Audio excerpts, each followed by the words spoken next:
समय र परिस्थितिले भूपेन्द्र र भुन्टीको मायालाई देख्न चाहेन।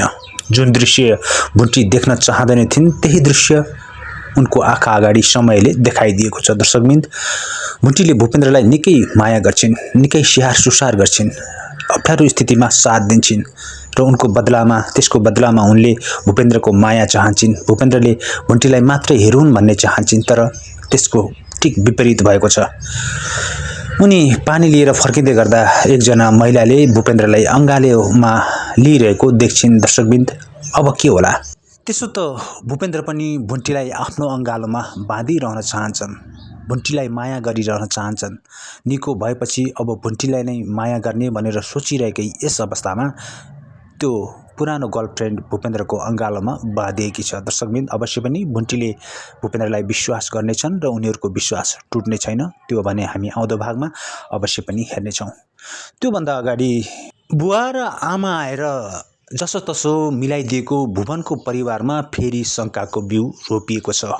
भूपेन्द्र आफ्नो भाइ र बुहारी भन्दै पछि लाग्दा श्रेयाको मन जलेको छ। दर्शकवृन्द, उनी चाहन्छन् भुवनले आफूलाई मात्रै हेरुन्, आफ्नो विचार सुनुन् र आफूलाई माया गरून् भनेर। तर भुवन भने आफ्नो भाइ र बुहारीका लागि पछि लाग्दा उनीहरू बिचको फेरि सम्बन्ध टुट्ने त होइन, अविश्वासले जरा गाड्ने त होइन भन्ने शङ्का यहाँनिर रोपिएको छ। तर दर्शकवृन्द, अवश्य पनि भुवनले आफ्नी श्रीमती श्रेयालाई सम्झाउनेछन्, बुझाउनेछन् र उनीहरूको सम्बन्ध टुट्ने छैन।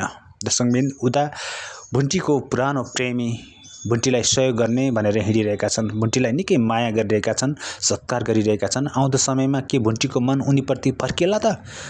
दर्शकवृन्द, अवश्य पनि भुन्टीले भूपेन्द्रलाई छोड्ने छैनन् र त्यो पुरानो प्रेमीले आफ्नी प्रेमिका भुन्टीलाई गरेको सहयोग धर्म सम्झेर साइड लाग्नेछ, भुन्टीको जीवनबाट टाढा हुनेछन्। दर्शकवृन्द, यी दृश्यहरू हामी हेर्नेछौँ। यता भूमिकाको विवाहको पनि कुरा चलिरहेको छ, भूमिकाको विवाह पनि हुनेछ र विवाह पश्चात भूमिकाको जीवन कसरी चल्छ, के साँच्चै भूमिकाको श्रीमानले भूमिकालाई माया गर्लान् त?